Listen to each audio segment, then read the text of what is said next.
Welcome to another Warren Prints. So a little while ago, I ended up getting myself an Anet A8 printer. It is a low-cost 3D printer that a lot of people out there in the community have. And I got it from a colleague of mine who already did a lot of modifications and upgrades to it. So he had it working quite well, and I took it over and I started printing with it, and I was quite pleased with the quality of prints that did come out of it. After a while though, it started to act up a little bit, and I couldn't figure out what the problem was. It would get up to a certain height in its print, and then it would jam, and I wouldn't be able to pull it out real easy. I wouldn't be able to push it through. It was a strange jam.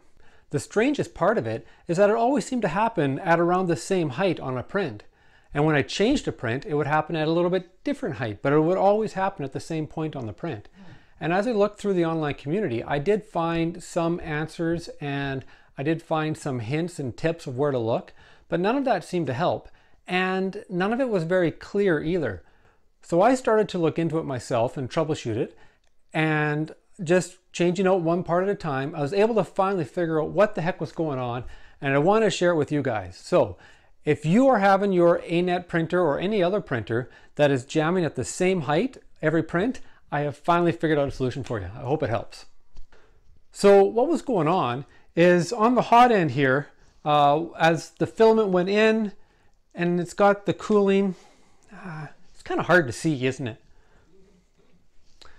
I need like a picture. Hey, Elliot, I need to borrow your chalkboard.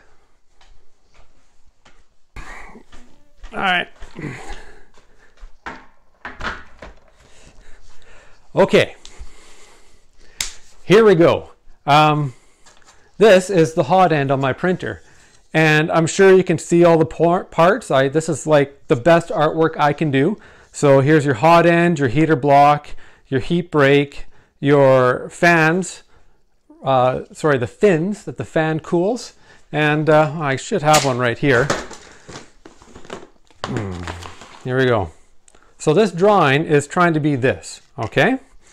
Now, here's your old Teflon tube coming in, and your filament, of course, would come right through here.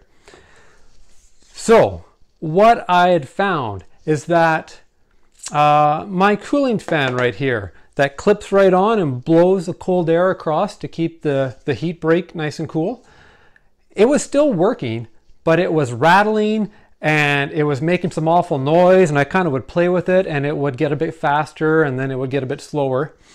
And what I found is that that fan wasn't performing its function of cooling down the heat break. So as the material came through, as long as it was going through making a continuous part and doing a continuous work, there's enough cool filament coming in that it wouldn't get jammed up. But what happened when it came to a thinner part, or where it started to make more retractions, is the material would go in and retract, go in and retract, and it would stay in this zone a bit longer.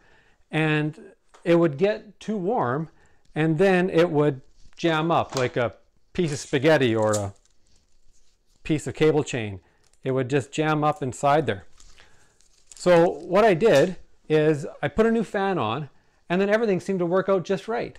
It worked, it cooled, I made some beautiful parts, and it worked really good. I was quite happy that I figured it out.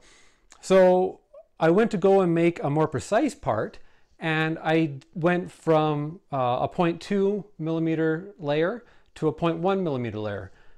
And I had the exact same thing happen.